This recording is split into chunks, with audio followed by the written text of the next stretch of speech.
One of my favorite things to watch and to play is the game of baseball. When I was a kid, my dad took me and we went to every single Major League Baseball stadium over the span of about 11 years. You know, I love watching the home runs. I like to see a good pitching matchup. Everyone likes to watch when there's lots of great hitting. But there's one lesser known play that happens in baseball. The other day I was watching a game and there was a guy on first and there was less than 2 outs, right? You get the 1, 2, 3 outs and then you have to switch sides. And the pitcher came up to bat. And pitchers, they're really not very good at batting. They're really the worst. So the pitcher comes up and the coach tells him to bunt, right? So he turns around, turns to the side and he puts his bat out like this and he goes to bunt the ball. And eventually he lays down a bunt and it kind of bounces to the left of the mound. He starts running, right? He starts running to first and the man on first starts running to second and the defender comes up and he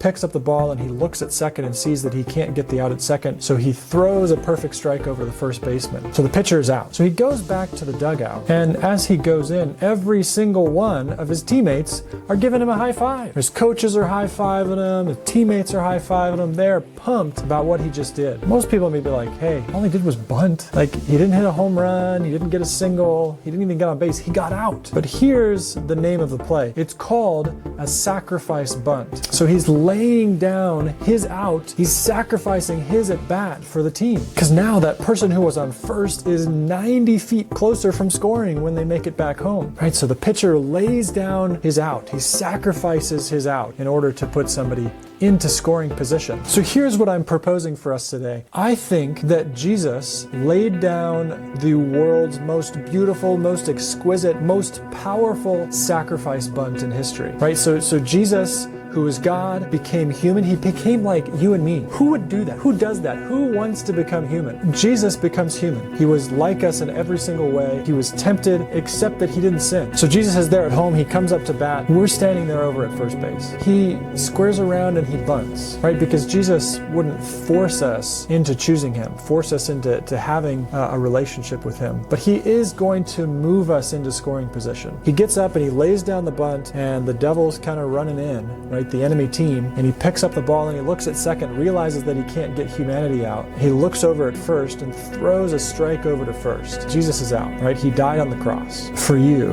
and for me. He laid down his life, paid the ultimate sacrifice so that you and I can have the free gift of salvation, so that you and I can be in scoring position, so that we could choose to make it home. In Isaiah 53 verse 5, it says that he was pierced for our transgressions. Jesus was crushed for my sin. He was destroyed for my iniquity. The punishment that brought me peace was upon him, and by his wounds you and I are healed. We don't deserve it, but Jesus still decided to lay down the sacrifice bunt so that you could have the opportunity to be with him for eternity. I hope that you'll take some time today to study deeper into this story of Jesus, to look into the life, to contemplate for just a few moments what the sacrifice of Jesus means for you, how beautiful, how powerful the grace of God really is, that he chose to become human, that he chose to lay down his life as a sacrifice for us. And I know that someday soon, when Jesus returns, there's going to be a lot of us that are going and we're going to be high-fiving Jesus and saying, Jesus,